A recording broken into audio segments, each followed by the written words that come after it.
High Adventure.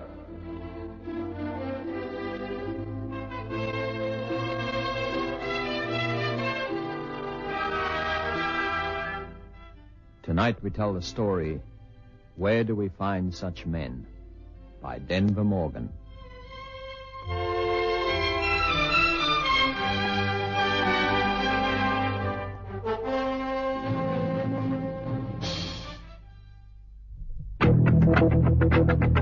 Every General R280 radial has 364 little safety studs between its treads. The studs are there to brace and stabilize the treads and help stop them fidget under stress. And the fact that we've reduced the fidget in our treads explains why the General R280 brakes so well, corners so well, and has the longest possible life. General R280 radials. The long-living tires. The Triumph Chicane is very fast and very luxurious, and we've kept it very quiet. But the motoring press hasn't. Car Magazine said of the Triumph Chicane, "Our test crew found it a delightful car to drive, and it has magnificent balance between performance and easy driving." SA Motor said, "The Triumph Chicane offers a standard of motoring way out of its price range." Triumph Chicane, built by Leyland. Listen to what the experts say about it.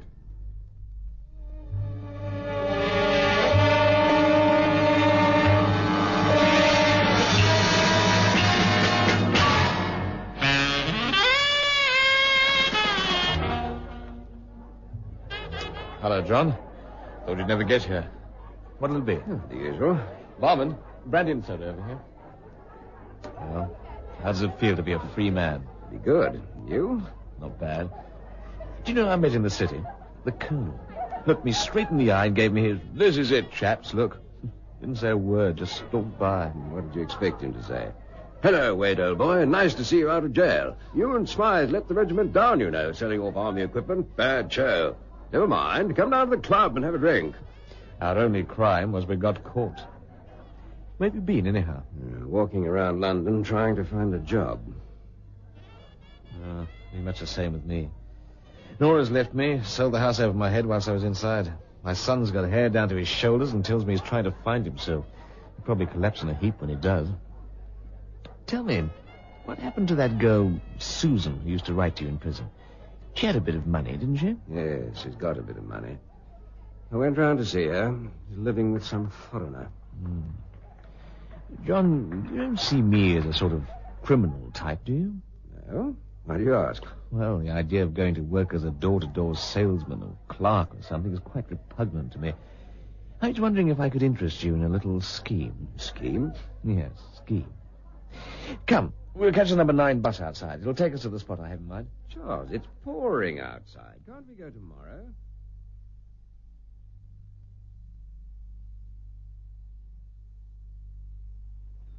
Now, just stroll down the street with me and listen very carefully to what I have to say. You see that bank across the street? You mean the North London Commercial? Yes. If I gave you a foolproof plan for robbing that establishment, would it be of interest to you? Me? Rob a bank? Oh, come, Charles. Flogging off army trucks is one thing, but robbing a bank? Oh, no, you can't be serious. I'm deadly serious. I've thought very, very carefully about this. Done a great deal of research. Now, we won't talk here. Don't want to be noticed. Carry on down the street. Make a mental note of the general area. Then back to my place. You never know who's on the lookout.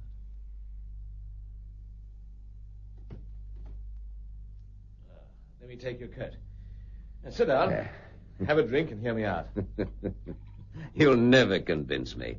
I simply will not be part of anything criminal again. You're going to change your mind. Now listen, and listen carefully. There's a spate of bombs being planted around London. The Irish are taking most of the blame, but there are others. What do you think would happen if an Irish voice on the telephone advised the manager of the North London Commercial Bank that there was a bomb on the premises and it was scheduled to go off within 45 minutes of the call? Call the police and evacuate the building, I suppose. Exactly. Then what would happen? Well, I suppose they'd either let the building blow up or call in the Army Bomb Disposal Unit. And what do you think they'd do in this case? Well, I should imagine they'd endeavor to save the property. Explosion in that area could cause serious damage. Might even start an uncontrollable fire. Oh, I don't know. I'm only guessing. Well, don't guess.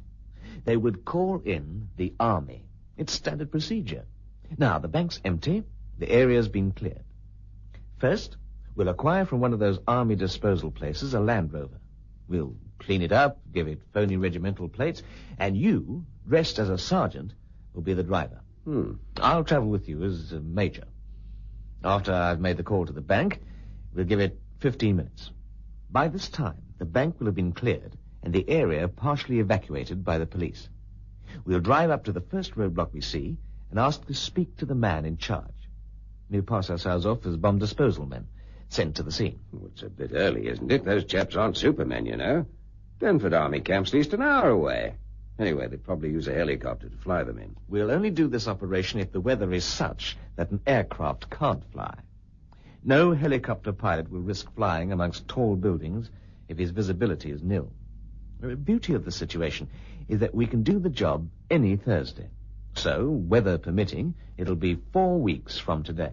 Weather permitting, you sound like a cricket commentator. And before you go on, why Thursday? Because on Thursdays, it makes up the wage packets of some 50 factories.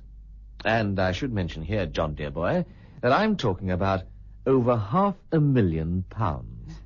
£500,000? That's right. Where was I before you interrupted? At the roadblock, conning the constable. Ah, yes. Now, we get to the man in charge and the bank manager. Now, this, John, is the only part of the scheme which may go wrong. But I'm assuming that the bank manager will stay on the scene. I'll introduce myself, get all the information I can out of the bank manager, and his keys to the vaults. Why is he going to give you the keys to the vaults? Because when I phone him, I'll tell him that the bomb is in one of the vaults. I won't say which one. So as long as he plays ball, we're now driving through deserted streets, and we arrive at a deserted bank. I can see you're getting interested. Now, we go inside the bank, open the vaults, and pack all the money and goodies into the toolbox which you, my dear Sergeant, are carrying. And then, old boy, my piece de resistance. We take our uniforms off and put on overalls. We place the uniforms and a bomb. Yes, a bomb. I did a course in explosives, you may remember. Well, we'll place the bomb in one of the vaults, give it a 10-minute fuse, and leave the bank by the staff entrance at the back. And that entrance is going to be open, is it? I'm relying on the fact that people leaving a building in a hurry are not going to stop to lock doors. Fair enough. Now, 100 yards to the rear of the bank is Victoria Street, and on the corner is a manhole cover. It leads to the sewers, and we go down. Oh, really, Charles, it's a bit melodramatic. If the police have cleared the area, there's nobody around to catch us anyway. We could soon disappear. Down the sewers, really. Don't be frivolous. You see, the bomb I'll have planted in the vault will level the bank building, and I'll hate by some stroke of fate to be injured by falling debris. Yeah. Before you ask, by destroying the building, they'll never know what money was stolen and what wasn't. And what is brought out will be untraceable. You know the sewer layout? Yes. Got my hands on a London County Council map, sanitation department. We'll come out about 3/4 of a mile to the north, and there'll be a car waiting there for us. I'll have hired it earlier in the day. And, of course, they'll assume we have gone up with the building. Yeah. Nice touch. They won't even be looking for us. Do I take it that I can count you in? I didn't say that, Charles. There are a few things I don't like. Such as? You and I are going to be standing talking to a police officer and a bank manager, neither of whom will be fools. They're going to remember exactly what we look like. The police in their plodding, methodical manner will soon pin us down. Firstly, I shall be wearing glasses and a blonde hairpiece. And I shall cultivate a moustache. I think it'll be effective. Me? What do I do? You wear 2 pairs of overalls under your uniform to give an appearance of excess weight. And I think perhaps a hairpiece of reddish color showing below your beret. When we emerge from the sewer like highly odoriferous moles, where do we go? Well, we come back here, divide the money up equally, and I'll return the car to the car hire firm. Then we part company forever. Where you go is your business, and where I go is mine. Well, Charles, I must compliment you on your little drama. Let me think it over this evening. I'll meet you here tomorrow morning at 9 o'clock and let you have my decision. John, I'm relying on you as an officer and a gentleman to say nothing about what has taken place. You have my word as an ex-convict and potential bank robber. Good night, Charles. Oh, one other thing. You did say earlier on that you are contemplating stealing £500,000. Yes, John, dear boy. £500,000. A gentleman wouldn't dream of stealing anything less.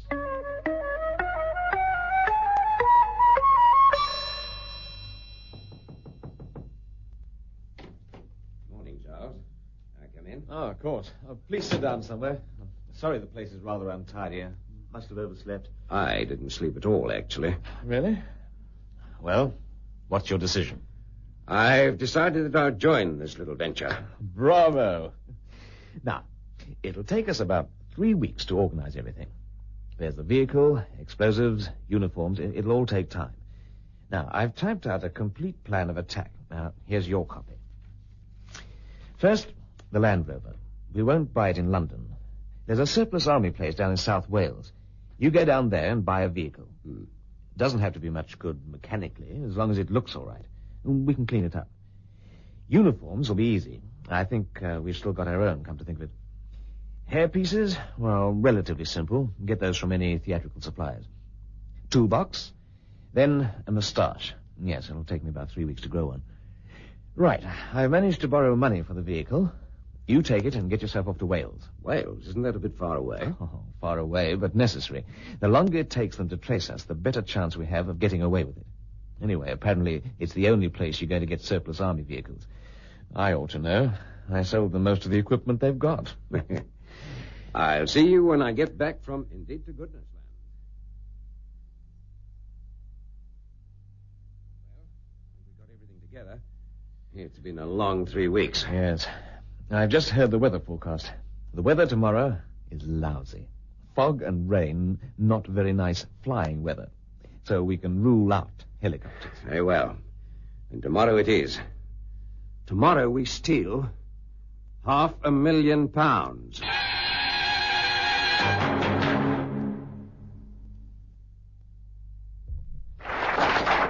Susan, what's the first thing your mummy would say if Daddy said, I'm taking you to Europe on holiday?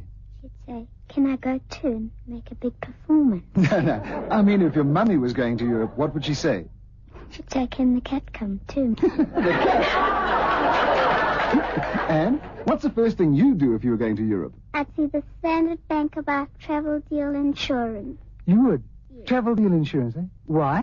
Because Daddy said he won't go on holiday without it. Ladies, now you can dress in high fashion at unbelievably low cost. Thousands of South African women acclaim Janome sewing machines, which not only simplify dressmaking, but give your work a real professional touch. Janome is a quality-built sewing machine which tacks, hems, smocks, darns, and does all kinds of fancy or plain stitching perfectly. What's more, Janome comes in a full range of models, and every machine carries a lifetime guarantee. You can do so much more with a Janome.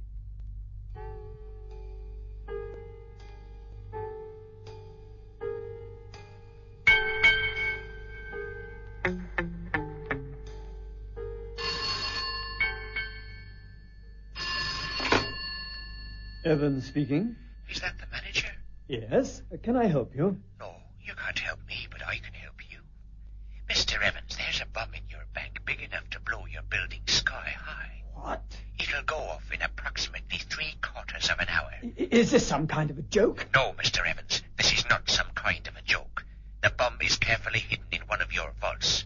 Don't try to search for it. The slightest disturbance will set it off prematurely. Goodbye, Mr. Evans. Hello. Hello,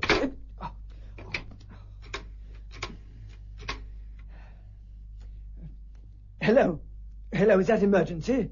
Oh, get me the police. Come on. Hello, my name's Evans. Yes, I'm manager of the Riverside branch of the North London Commercial Bank. I have just received a phone call to say that there's a bomb in my bank scheduled to go off in 45 minutes' time. That was about 3 minutes ago. An Irish voice. Yes, there's no panic. I'll arrange the evacuation of the bank. You're on your way? Your name's Dawson. Inspector Dawson. Right? As I'll meet you at the end of the street, well clear of the building. Thank you. Nothing more I can tell you, Inspector. The bank. Was it locked up when you left? All the tellers' cages were locked, and the vaults. But the main doors and the staff entrance at the back have been left open. I saw little point in locking up. Anyway, it's too late now. What plan of action have you formulated, Inspector? Well, the whole area within a half-mile of the bank has been cleared. The army bomb disposal boys have been called in. And if they get here in time, they'll attempt to defuse the bomb. Assuming there is a bomb. You mean this whole thing could be a hoax? Oh, I'm not saying that. There are plenty of cranks around. Surely the army could use one of their helicopters to get here. In this weather, they can't get a helicopter off the ground. Even the birds are walking. Oh, I'm sorry. I don't know much about these things. Right, John. I made the call 10 minutes ago. It'll take 5 minutes to reach the first roadblock. Get moving. Right. A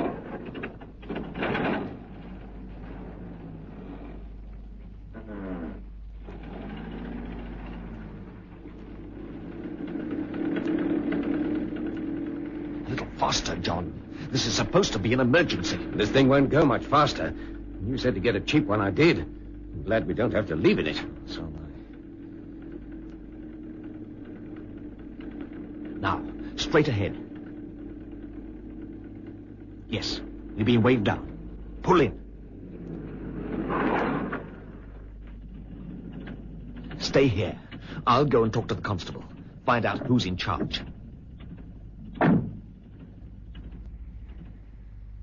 on, Charlie boy. Don't talk to him all day. Come on. You're like an old woman sometimes, Charles. What's happening? Calm down. See? They're opening the barrier. And Inspector Dawson and the bank manager are a quarter of a mile down the road. Now, be a good driver and take us there. Through the first hurdle. Everything is going according to plan. Hope it stays that way.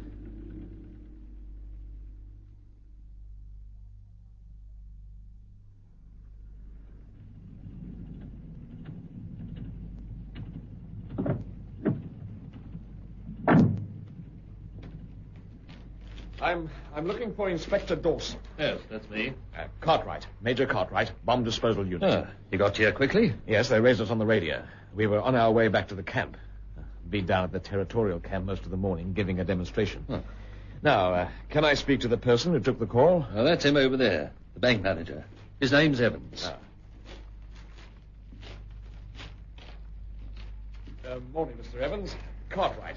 How'd you do? Can you tell me exactly what the man said on the telephone? All he said was that a bomb had been placed in one of the vaults and it'd go off in 3/4 of an hour. That was 16 minutes ago, Mr. Evans. Go on.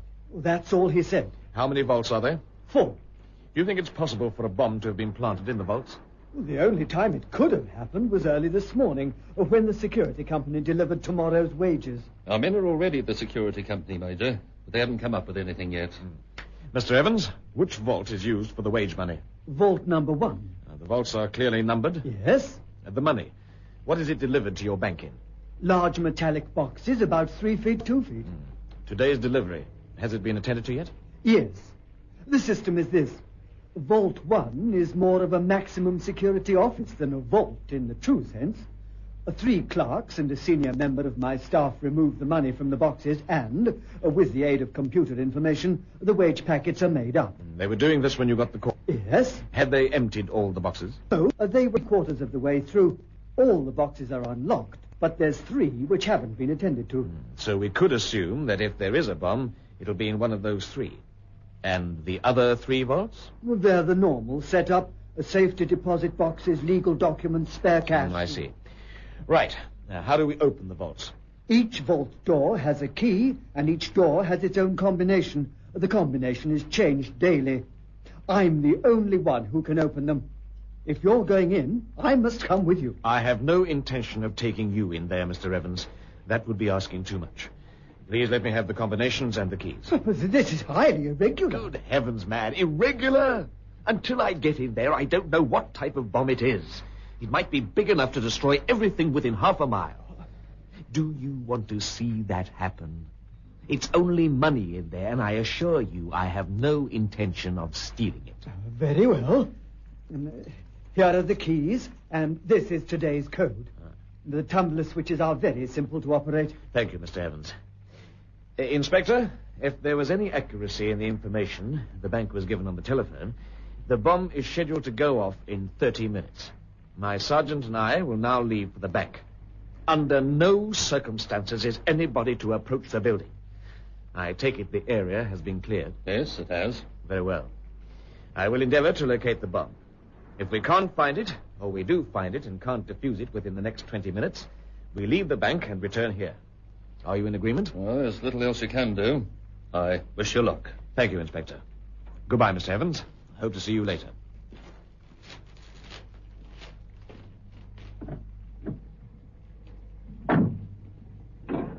Very well, Sergeant. To the bank.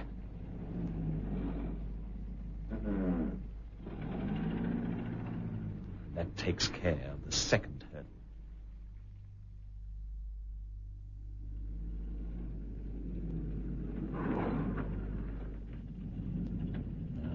There it is.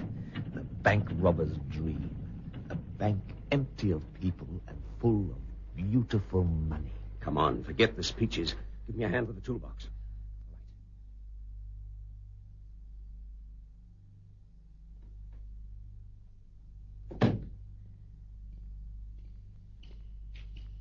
You said the bolts were downstairs? Yes. Over there.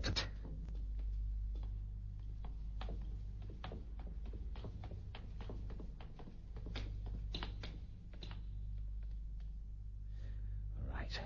First, the combination starting with Vault 1. 3 to the right. 4 to the left. Right. That's the last of them. Now, the keys.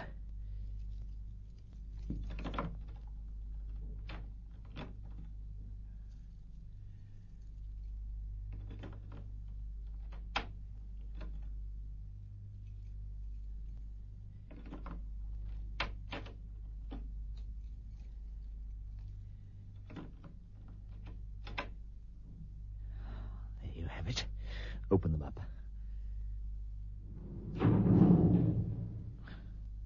In we go. Pack the toolbox full. Didn't expect to see it lying around like this. Thought it would be locked away in some kind of box. Needn't have brought the tools. He must have been in the middle of counting the stuff or something. Anyway, who we to reason why? This is going to be a very tidy sum. Just stand there. Get your uniform off. Certainly. Pass mine over, old boy. Here. Right. Oh, not a very good fit. Must have a word with my tailor. How's the time? 10 minutes to go. Good. The bomb I'll put at the far end of Vault 1 with the uniforms. You wait here.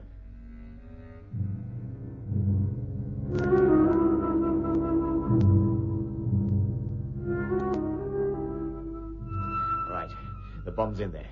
I've set the fuse. It goes off in 19 minutes' time, which is exactly 45 minutes from the time the bank manager received the call. Quite brilliant, don't you think? Now, I tell you what. We're 5 minutes ahead of schedule. Let's go down into Vault 4. That's the one with the private safety deposit boxes. Now, bring a hammer and chisel. Let's see if I can smash some of the locks open. Are you crazy? We've got enough already. Let's not waste time. Remember, there's a bomb in there. I'm running this operation, John. Now, come along. Vaults are like tombs. Must be 30 feet long. Yeah. Pass me the hammer. We'll go down the end there.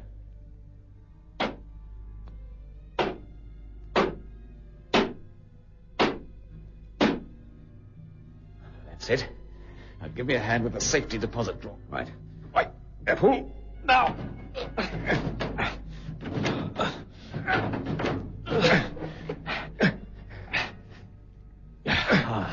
Here we are. What's that? I don't know. Let's get out of here. The vault door. It's closing. Run!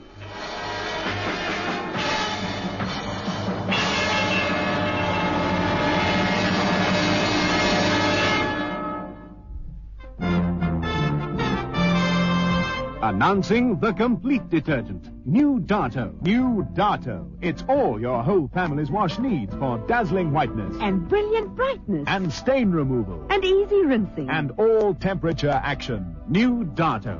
What more could a mother want for her family's wash? Now you've got what you want for your whole family's wash. New Darto is a mom's best friend. New Darto, the complete detergent. When holiday driving gets hot and sticky, watch for the most heartwarming sight on South Africa's highways, a mobile restaurant oasis.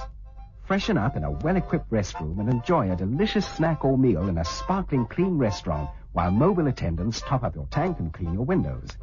Mobile restaurant road stops, now on most major South African routes.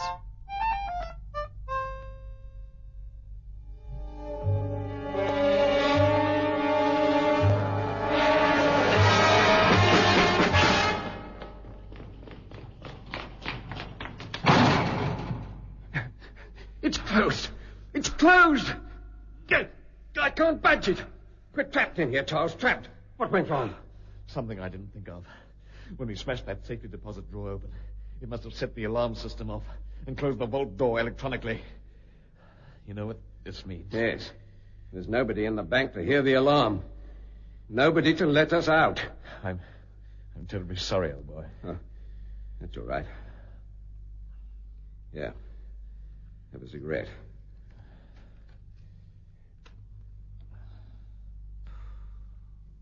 Thank you, John. Tell me, where were you going? Spain. Really? So was I.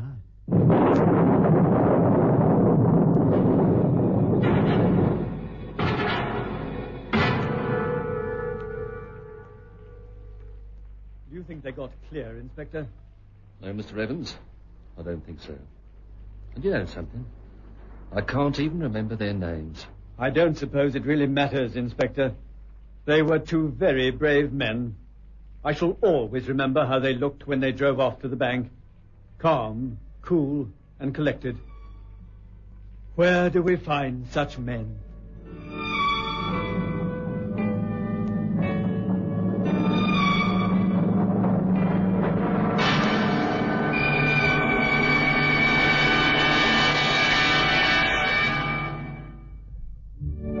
How would you like to feel years younger? If you're middle-aged and troubled by forgetfulness, restless sleep, lack of vigor, and odd aches and pains, try Solusa 45.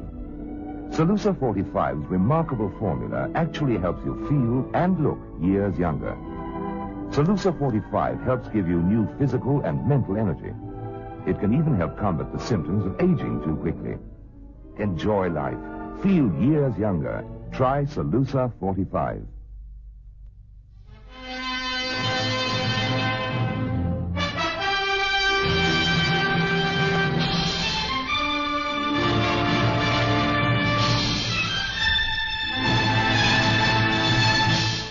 High Adventure is produced by Anne Freed and directed by Henry Diffenthal.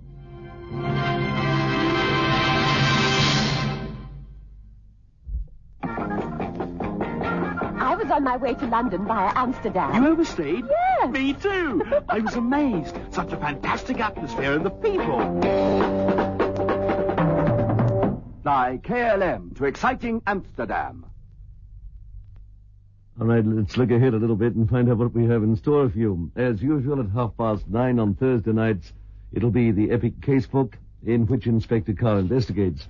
Then at 10 o'clock, Music of the Americas with our featured artist, Dean Martin. 10:15, The World of Hammond Innes. Then follows our late-night newscast.